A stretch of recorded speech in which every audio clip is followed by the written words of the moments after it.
तो मूवी की शुरुआत में हम एक औरत को देखते हैं जिसे पीरियड्स आ गए थे और इसलिए वो टैम्पॉन्स को खरीदने के लिए एक गैस स्टेशन पर रुकती है और जैसे ही वो बाहर निकलती है उसे एक हवा का झोंका महसूस होता है। अब वो इस पर ज्यादा ध्यान ना देते हुए सीधा टैम्पॉन्स खरीदती है और बाथरूम में जाकर इस्तेमाल करने लगती है। लेकिन तभी वहाँ पर कोई आ गया था और उसके हाथों को देखकर साफ पता चल रहा होता है कि ये इंसान तो नहीं है। खैर इतना काफी नहीं था कि तभी वो आदमी बाथरूम का दरवाजा उखाड़ देता है और हम उसके फेस को भी देख लेते हैं और ये असल में एक बहुत ही भयानक वैम्पायर था। उसके दांत बहुत ही बड़े बड़े, तेज, नुकीले और भयानक थे और वो अपने उन्हीं भयानक दांतों से उस लेडी को खत्म कर देता है। ऑब्वियस सी बात है उसे खून की सुगंध आ गई थी। खैर ये इस मूवी का इंट्रो होता है जिसके बाद हम हैम नाम के एक कार मैकेनिक को देखते हैं। गराज के ओनर के पास कोई काम नहीं आ रहा होता तो उसके पास हैम को देने के लिए पैसे भी नहीं थे तो वो उसको काम से ही निकाल देता है। खैर इसके बाद हैम भी अपने पैसे लेकर वहाँ से निकल गया था लेकिन वो इससे खुश बिल्कुल नहीं था। अब इसके बाद वो अपनी बीवी से मिलने के लिए एक बार में जाता है क्योंकि उसकी बीवी जोडी वहाँ पर बारटेंडर का काम करती है। खैर अब जब वो वहाँ पर जाता है तो उसे उसका दोस्त निक मिलता है जो कि वहाँ पर 2 लड़कियों को ड्रिंक्स की ट्रीट दे रहा था। जिसके बाद जोड़ी से मिलकर हैम बातें करने लगता है और इतने में ही वहाँ पर एक व्यक्ति आता है जो कि निक के साथ लड़ाई करने लगता है। तो इसी के चलते हैम को बीच में आना पड़ता है और जो पंच निक को लगने वाला था वो पंच असल में हैम को ही लग जाता है और बार का ओनर जोड़ी को बुरा भला बोलने लगता है कि ये सब उसके हस्बैंड हैम की वजह से हुआ है। तो गुस्से में आकर जोड़ी अपना काम ही छोड़ देती है लेकिन जाने से पहले वो बार ओनर के सर पर एक बोतल फोड़ के जाती है। अब यहाँ पर जोड़ी को ये लग रहा था कि कम से कम हैम के पास तो काम बचा हुआ है, लेकिन बाहर जाकर हैम जोड़ी को ये बता देता है कि उसने भी काम छोड़ दिया है या फिर ये कहें कि उसे काम से निकाल दिया गया है। जोड़ी इससे काफी परेशान हो जाती है क्योंकि उन्हें आज घर का रेंट देना था और ना ही दोनों के पास पैसे थे और ना ही दोनों के पास जॉब बची हुई थी। तो वो दोनों ही अब घर जाते हैं और अपना सामान पैक करते हैं और घर छोड़कर कहीं दूर जाने का सोच लेते हैं। मीनवाइल वो आदमी जो कि निक के साथ भिड़ा था वो उन 2 लड़कियों को अपने साथ लेकर कार में जा रहा था, यानी कि लड़कियां यहाँ पर किसी के भी साथ जा सकती थी। बेसिकली जिसके पास ज्यादा पैसा और ज्यादा रिचनेस होती वो उनके साथ ही निकल गई थी। खैर अब रास्ते में ये व्यक्ति उसी गैस स्टेशन पर रुकता है जहाँ पर हैम काम करता था। अब जब ओनर गैस को फिल कर रहा होता है तो उसके गराज की लाइट्स अचानक से फ्लिकर करने लगती हैं तो वो चेक करने चला जाता है और वो लड़कियां बाथरूम चली जाती हैं। गराज ओनर को अंदर एक छोटी बच्ची मिलती है जो कि असल में एक वैम्पायर थी और वो उस गराज ओनर को खत्म कर देती है और बाहर उस कार वाले व्यक्ति को एक फीमेल वैम्पायर मार डालती है और इन वैम्पायर्स की अपीयरेंस बहुत ही ज्यादा खतरनाक थी।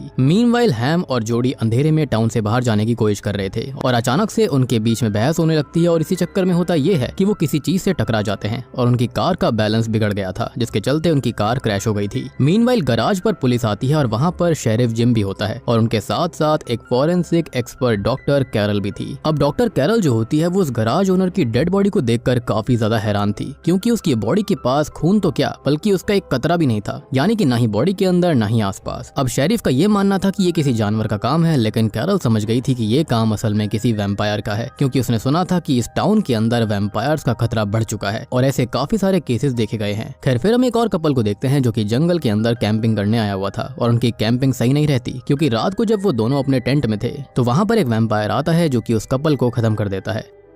अब इसके बाद हैम और जोड़ी को दिखाया जाता है जो कि जिंदा थे लेकिन उनको छोटी मोटी चोटें लगी थी। वो दोनों कार से बाहर निकलकर देखने लगते हैं कि वो किस चीज से टकराए थे तो उनको पता चलता है कि शायद वो किसी इंसान से टकराए थे क्योंकि उनकी कार के बोनेट के साथ साथ क्लोथिंग यानी कि कपड़े का एक पीस चिपका हुआ था और हम जानते हैं कि ये कोई इंसान नहीं हो सकता बल्कि ये पक्का वैम्पायर्स होंगे जिन्होंने जानबूझकर ऐसा करा होगा। खैर अब थोड़ा बहुत देखने पर पास में ही उनको एक अबैंडन ट्रेलर पार्क मिलता है और इसलिए ही इस मूवी का नाम बोगीविल है। बोगी मतलब एक स्मॉल कार्ट या फिर एक ट्रेलर और विले मतलब एक टाउन वगैरह। खैर अब यहाँ पर ढेर सारी वैन्स खड़ी हुई थी जो कि ये दर्शाता है कि यहाँ पर कभी ना कभी इंसान आए थे या फिर रहते हैं। तभी वहाँ पर उस पार्क का ओनर क्रॉफोर्ड आ जाता है जो कि उन दोनों पर गन शॉट तान देता है। अब वो दोनों कहते हैं कि उनका कल रात किसी से एक्सीडेंट हो गया था और वो बस काम की तलाश में घर से निकले थे, लेकिन तभी वो एक शॉकिंग बात बताता है कि उसके अलावा वहाँ पर आसपास कोई नहीं रहता। तो अगर ऐसा है तो आसपास वो वैन्स किसकी खड़ी हुई थी। खैर अब ये बोलकर वो उन दोनों से पूछता है कि क्या उन्हें ढूंढते हुए कोई आएगा तो वो कह देते हैं कि शायद नहीं क्योंकि वो दोनों अपने घर से बहुत दूर आ चुके हैं और ना ही उनका कोई जानने वाला है। खैर अब क्रॉफोर्ड उन दोनों को एक जॉब ऑफर करता है और हैम और जोड़ी जॉब के बारे में डिस्कस करने के लिए अपने ट्रक में जाते हैं, लेकिन जैसे ही वो गए थे वो तुरंत ही वापस आ जाते हैं और क्रॉफोर्ड के पास ये कहते हैं कि उन्हें उस जॉब की बहुत जरूरत है।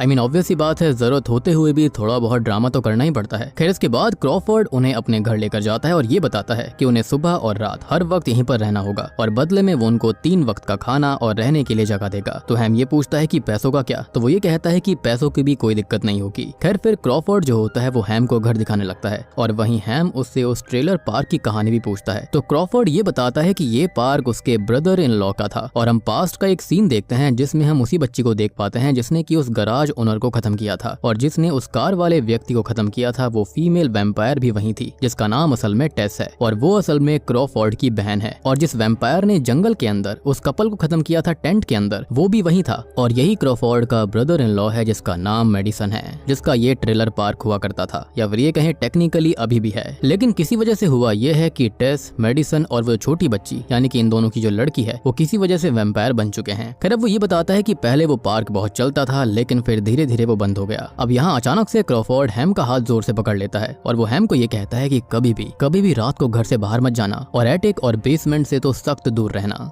अब हैम ये सारी बात जाकर अपनी बीवी जोडी को बताता है और ये कहता है कि उसे ये काम कुछ ठीक नहीं लग रहा और ना ही क्रॉफोर्ड उसको ठीक लग रहा है। लेकिन जोडी ये बोल रही होती है कि अगर उन्होंने ये काम नहीं करा तो उनके पास ना तो रहने की जगह है और ना ही उनके पास खाने पीने के लिए पैसे। इसलिए हैम को जोडी की बात माननी पड़ती है। जिसके बाद में क्रॉफोर्ड हैम को ट्रेलर्स भी दिखाता है और वहीं हम जमीन पर एक स्केलेटन को देख पाते हैं जो कि जला हुआ था और क्रॉफोर्ड ये कहता है कि वो बिली कप का बेटा था और शायद बहुत स्लो था इसलिए वो जलकर मारा गया। लेकिन ये बात काफी वियर्ड सी होती है। अब या तो यहाँ आसपास आग लगी थी या फिर मांजरा कुछ और ही था। अब ये सब देखकर हैम बहुत ही ज्यादा डर गया था और वो क्रॉफोर्ड से उसे सब कुछ बताने के लिए बोलता है, डिटेल में हर चीज बताने के लिए कहता है। लेकिन क्रॉफोर्ड यहाँ पर हैम को वहाँ सब दिखाने के लिए लेकर आया था और जल्दी ही हमको पता चल जाता है कि असल में उन ट्रेलर्स के अंदर कोई और नहीं बल्कि वैम्पायर्स रहते हैं। जी हाँ, और वो बस रात को बाहर निकलते थे। खैर हैम जो होता है वो उस वैम्पायर को देखकर अभी भी समझ नहीं रहा होता कि वहाँ पर चल क्या रहा है, यानी कि ये स्केलेटन जो था वो भी एक वैम्पायर का था और हम समझ सकते हैं कि सूरज के कांटेक्ट में आते ही ये जल जाया करते थे। जबकि क्रॉफोर्ड जो था वो शुरुआत से हैम को और जोडी को लगातार हिंट्स देता आ रहा था कि वहाँ पर चल क्या रहा है, लेकिन फिर भी शायद से ये समझकर भी इसको अनसुना और अनदेखा कर रहे थे या फिर ये कह सकते हैं कि वो इस बात को एक्सेप्ट करना नहीं चाहते। अब हैम कहता है कि वो जोडी के साथ वहाँ से चला जाएगा, लेकिन क्रॉफोर्ड ये कहता है कि वो कहीं नहीं जा सकता क्योंकि अब सभी वैम्पायर्स ने उनकी सुगंध यानी कि उनकी स्मेल को ले लिया है और अगर वो वहाँ से गए तो सभी वैम्पायर्स उन दोनों के पीछे आएंगे और उनको खत्म कर देंगे। क्रॉफोर्ड अब हैम को वहाँ पर रुककर उसकी हेल्प करने के लिए कहता है और सभी वैम्पायर्स को उसे सेफ रखना होगा और क्योंकि अब हैम के पास और कोई रास्ता भी नहीं था तो वो क्रॉफोर्ड की बात को मान लेता है। अब हैम जो होता है वो जोडी को भी सारी बात बताने की कोशिश करता है लेकिन वो उसे कुछ भी बता नहीं पाता और यहाँ पर हम इनकी बातों से ये भी समझ पाते हैं कि उनको समझ में आ चुका था कि एटिक के अंदर भी वैम्पायर्स रहते हैं और बेसमेंट के अंदर भी, इसलिए ही क्रॉफोर्ड ने कहा था कि वो वहाँ से दूर रहे। जिसके बाद क्रॉफोर्ड को उसी बच्ची से बात करते हुए दिखाया जाता है और जैसा कि मैंने बताया था इसका नाम लिली है और वो क्रॉफोर्ड की बेटी है या फिर बेटी थी, यानी कि जैसा शुरुआत में मैंने अंदाजा लगाया था कि ये बच्ची असल में मेडिसन और टेस की बेटी हो सकती है, ऐसा नहीं था। यहाँ पर ये क्रॉफोर्ड की बेटी है जो कि वैम्पायर बन गई थी किसी वजह से। अब वो लिली को ये बताता है कि जो यहाँ पर नए लोग आए हैं वही क्रॉफोर्ड के खत्म होने के बाद उन सभी का ध्यान रखेंगे। फिर वो बेसमेंट का दरवाजा लॉक कर देता है और वहां से जाने लगता है।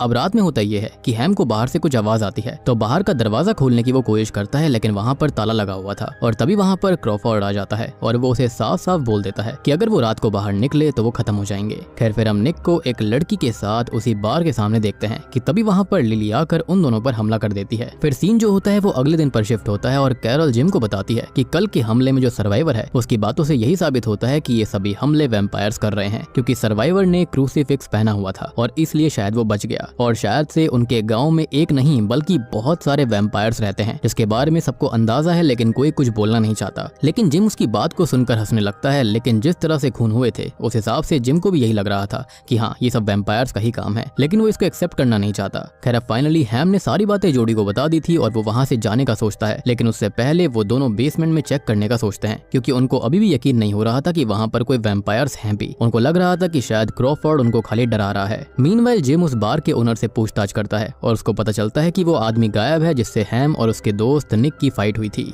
और उस गराज का ओनर भी खत्म हो गया था जिसने हैम को काम से निकाल दिया था। और ऐसे ही जिम का ध्यान हैम पर चला जाता है और अब फाइनली हैम और जोडी बन जाते हैं इस केस के प्राइम सस्पेक्ट क्योंकि वही दोनों थे जो कि वहां से गायब थे और उनका कनेक्शन बाकी सबसे किसी न किसी तरह से था। अब दूसरी ओर जैसे ही क्रॉफोर्ड हैम के पास जाता है तो वो उसे बेसमेंट खोलने के लिए कहता है और जब क्रॉफोर्ड नहीं मानता तो हैम उसी की गन शॉट उठाकर उसके ऊपर पॉइंट कर देता है और फिर कहीं जाकर क्रॉफोर्ड बेसमेंट का दरवाजा खोलता है। अब जैसे ही जोडी और हैम नीचे जाकर लाइट ऑन करते हैं तो नीचे उनका इंतजार मेडिसन, टेस और लिली कर रहे थे। और मेडिसन ने उन दोनों को इतना डरा दिया था कि अब तो वो दोनों सपने में भी वहां से जाने का नहीं सोचने वाले थे। और उन दोनों को वैम्पायर्स और क्रॉफोर्ड की कही हर बात पर यकीन हो गया था और उनको ये बात भी पता चल गई थी कि क्रॉफोर्ड ये सब अपनी बेटी लिली को बचाने के लिए कर रहा था। खैर उधर जिम हॉस्पिटल में निक से हैम और जोडी के बारे में पूछने लगता है क्योंकि वो उस हमले में बच गया था। तो वो ये बताता है कि जिसने भी उस पर हमला किया था वो इंसान तो नहीं थे। खैर उधर घर पर क्रॉफोर्ड उनको सारी बात बताता है। वो बताता है कि एक दिन एक वैम्पायर ने आकर उनके पेट को मार दिया था और फिर उसने टेस और लिली पर भी हमला करने की कोशिश करी और उन दोनों को बचाने के चक्कर में उस वैम्पायर ने मेडिसन को काट लिया था, लेकिन मेडिसन उसे सनलाइट में ले गया था जिस वजह से वो वैम्पायर खत्म हो गया। अब क्रॉफोर्ड को नहीं पता था कि मेडिसन भी वैम्पायर बन जाएगा, तो वो इतने में ही फर्स्ट एड बॉक्स लेकर आया, लेकिन हम देख पाते हैं कि मेडिसन ने लिली और टेस को भी काट लिया था और अब ये तीनों ही वैम्पायर बन चुके थे। और उस दिन उन्होंने क्रॉफोर्ड को ये कहा था कि उसे उनको सेफ रखना होगा और तब से वो उनको सेफ रख रहा है। और वो उनको इसलिए सेफ रखता है क्योंकि उसकी बेटी भी अब एक वैम्पायर है और उसने अपनी वाइफ के खत्म होने से पहले उससे वादा किया था कि वो लिली को हमेशा सेफ रखेगा। और एक बात और थी कि लिली जो है ना वो देख नहीं सकती थी, लेकिन वैम्पायर बनने के बाद उसकी आंखों की शक्ति नॉर्मल इंसान से 10 गुना ज्यादा हो गई थी।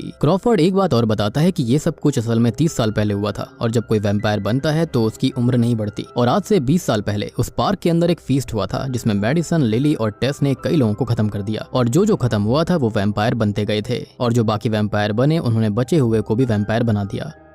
फिर रात को क्रॉफोर्ड उन दोनों को बाहर लेकर जाता है और उन्हें बाकी सभी वैम्पायर से इंट्रोड्यूस करवाता है और मेडिसन वहां आकर कहता है कि वो दोनों अब क्रॉफोर्ड के जाने के बाद उनको सेफ रखेंगे। लेकिन बिली कप, जो कि सबसे पुराने वैम्पायर्स में से एक था, वो मेडिसन से ये कहता है कि उसे मेडिसन की सेफ्टी की जरूरत नहीं है। तो बिली कप वहां से चला जाता है और उसके साथ उसके साथी भी चले जाते हैं। और आपको याद होगा शुरुआत में बिली कप से ही जुड़े हुए इंसान का कंकाल भी हमको दिखाया गया था जो कि बच नहीं पाया था। और यहाँ पर क्रॉफोर्ड ने कहा भी था कि वो काफी स्लो था, जिसका मतलब यही था कि वो सूरज की रोशनी से बच नहीं पाया, या फिर ये कहें कि उसने समझदारी नहीं दिखाई। अब घर में वापस आकर क्रॉफोर्ड ये बताता है कि बिली कप और उसके बाकी साथी जो हैं वो बाहर ज्यादा देर जिंदा नहीं रहने वाले क्योंकि उनकी हरकतें काफी अजीब थी। खैर फिर अगले दिन जिम और कैरल सभी ऑफिसर्स को जंगल में बुलाकर उन्हें सारे वैम्पायर्स वाली बात बताते हैं, लेकिन सभी उनकी बात को मजाक समझ रहे थे। लेकिन उसके बाद सभी को समझ में आता है कि वो मजाक नहीं कर रहे बल्कि ये सीरियस सिचुएशन है। मीनवाइल रात को हॉस्पिटल में बिली कप और बाकी सभी वैम्पायर्स निक के पास आते हैं और वो निक को खिड़की से बाहर कूदने के लिए कहते हैं और डर के मारे निक कूद जाता है और खत्म हो जाता है, जिसके बाद वो सभी उसका खून पी लेते हैं। अब तभी दूसरी ओर हैम को दोपहर में एक कार के नीचे एक वैम्पायर मिलती है जो कि उससे आजादी मांग रही थी। तो हैम उसे सनलाइट में खींच लेता है और वो वैम्पायर जलकर मारी जाती है क्योंकि उसे ये सब और नहीं करना था, यानी कि इंसानों को खत्म नहीं करना था। फिर इसके बाद हैम जोडी के पास जाता है और जोडी हैम को जल्दी से निक के पास जाकर मदद लाने के लिए कहती है और उसे ये भी पता करना था कि अगर उनमें से कोई एक वहां पर रुके और एक कहीं पर चला जाए तो वैम्पायर्स को पता चलेगा या फिर नहीं। तो अब जो हैम होता है वो जल्दी से ट्रक लेकर निक के पास चल देता है और जोडी वहीं रुक जाती है। मीनवाइल हैम के जाने के बाद में शाम को क्रॉफोर्ड को उस वैम्पायर की अस्थियां मिलती हैं, यानी कि राख मिलती है जिसे हैम ने आजाद किया था और उसको पता चलता है कि ये तो बिली कप की बीवी थी। वो तो ऑलरेडी इतना विद्रोही था, ये देखकर तो वो पता नहीं क्या करता। तभी मेडिसन को भी पता चल चुका था कि हैम वहां से चला गया है और वो जाकर इस बात का गुस्सा क्रॉफोर्ड के ऊपर उतारता है। तो क्रॉफोर्ड बस यही कहता है कि हैम जल्दी वापस आ जाएगा, उसकी बीवी यहीं पर है और उसके लिए वो वापस जरूर आएगा। तभी हैम निक को ढूंढते हुए उसी बार में जाता है और उसको ये पता चलता है कि निक तो हॉस्पिटल में एडमिट है। अब जैसे ही हैम बार से बाहर निकलता है तो उसे 2 ऑफिसर्स अरेस्ट कर लेते हैं और जैसे ही वो हैम को कार में बैठाकर जिम के पास लेकर जा रहे थे वहां पर मेडिसन आ जाता है और वो उन दोनों ऑफिसर्स को मार डालता है। फिर वो हैम को कहता है कि ये उसका आखिरी मौका है और अगर वो वापस नहीं गया तो वो जोडी को भी खत्म कर देगा। तो हैम ये कहता है कि वो जल्दी वापस चला जाएगा। फिर मेडिसन वहां से निकल जाता है। अब उसके जाने के बाद हैम जल्दी से वहां से किसी की वैन लेकर हॉस्पिटल तक पहुंचता है और उसे वहां जाकर ऑफिसर्स की बातों से पता चलता है कि निक अब जिंदा नहीं रहा। अब उधर कैरल जो होती है वो जिम को निक की बॉडी को एग्जामिन करके ये बताती है कि वैम्पायर्स ने निक को पहले इसलिए नहीं काटा क्योंकि वो निक को कभी वैम्पायर बनाना ही नहीं चाहते थे। खैर फिर हम मेडिसन को देखते हैं जो कि एक आदमी को खत्म कर देता है और फिर लिली और टेस उस आदमी का खून पी लेते हैं। जिसके बाद में हैम घर लौट जाता है और जैसे ही वो घर जाता है तो क्रॉफोर्ड उसकी वैन के टायर्स को ही पंक्चर कर देता है। फिर वो हैम से पूछता है कि क्या उसने उस वैम्पायर को आजाद किया था, तो हैम कहता है कि वो खुद ऐसा बोल रही थी। तो क्रॉफोर्ड इस पर यह बताता है कि वो बिली कप की बीवी थी। फिर क्रॉफोर्ड हैम को बेसमेंट में लेकर जाता है और मेडिसन नीचे जोडी के सामने खड़ा हुआ था और जोडी बहुत ही ज्यादा डरी हुई थी। यहाँ पर मेडिसन कहता है कि ये हैम की आखिरी गलती है, इसके बाद अगर कोई भी गलती हुई तो वो दोनों जिंदा नहीं बचेंगे। अब इन सब के बाद वो सभी बिली कप के पास जाते हैं उसे उसकी बीवी की मौत के बारे में बताने के लिए, लेकिन बिली कप क्रॉफोर्ड को मार चुका था क्योंकि उसको ये लग रहा था कि क्रॉफोर्ड ने ही उसकी बीवी को खत्म किया। खैर इन सब के बाद में माहौल काफी गर्मा गर्मी वाला हो चुका था तो हैम और जोडी वापस घर में चले जाते हैं। अब अगली सुबह ये दोनों क्रॉफोर्ड को दफनाते हैं और फिर जोडी हैम को जाकर जिम से मिलने के लिए कहती है और हैम भी ऐसा करने का ही सोचता है। लेकिन दिक्कत ये थी कि क्रॉफोर्ड ने उसके ट्रक के टायर्स को पंक्चर कर दिया था।